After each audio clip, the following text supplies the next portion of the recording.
माझ्याकडे जो कागद आहे त्यामुळे आता अजित पवारांना राजीनामा द्यावाच लागेल असं आव्हान देत सामाजिक कार्यकर्त्या अंजली दमानिया यांनी आज पुन्हा मुंडवा जमीन घोटाळा प्रकरणी पत्रकार परिषद घेतली।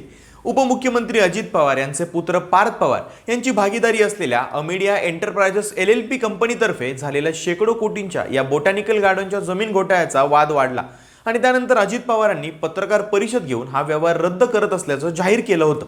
मात्र कोर्टात रद्द होऊ शकणारा हा व्यवहार अजित पवारांनी घोषणा करून कसा काय रद्द केला असा सवाल दमानिया यांनी उपस्थित केलाय। त्यांनी काय मागण्या आणि काय आरोप केलेत पहा। त्यांचं असं म्हणणं आहे की पार्थ पवार यांचं CDR आणि टॉवर लोकेशन तपासावं, ज्याच्यातून त्यांच्यासोबत असणारी माणसं कोण होती ते समोर येईल। दुसरं म्हणजे येवले नावाच्या अधिकाऱ्याला अटक करून चौकशी केली तर पार्थ पवार यांचं नाव 100% बाहेर येईल। तिसरं म्हणजे या येवलेला अटक न होण्यासाठी जामीन का मिळाला। चौथं म्हणजे अमेडिया कंपनीचे वकील थेट पोलीस ठाण्यावर फोन करून ती जागा खाली करण्यासाठी दबाव आणतात।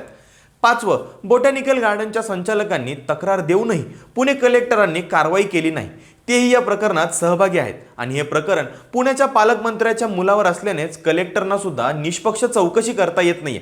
त्यामुळे अजित पवारांनी पालकमंत्री पदाचाही राजीनामा द्यावा। सहावं, सरकारने नेमलेली मुठे चौकशी समिती ही बंडल आहे, कारण त्यांच्या अहवालात शीतल तेजवानी आणि दिग्विजय यांचं नाव आहे पण पार्थ पवारांचं नावच नाही। सातवं म्हणजे हा सिंचन घोटाळ्यासारखा फडणवीस पॅटर्न असल्याचंही त्यांनी म्हटलंय।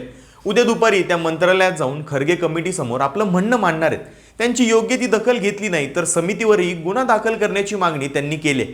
थोडक्यात या संपूर्ण जमीन घोटाळा प्रकरणाची निष्पक्ष चौकशी व्हावी आणि अजित पवारांनी राजीनामा द्यावा अशी आग्रही मागणी आज दमानिया यांनी केली।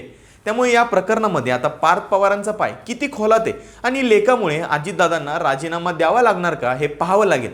पण या सगळ्यावरती तुमचं मत काय आहे कमेंटमध्ये नक्की सांगा आणि अशाच माहितीसाठी फॉलो करा लगाव बत्ती।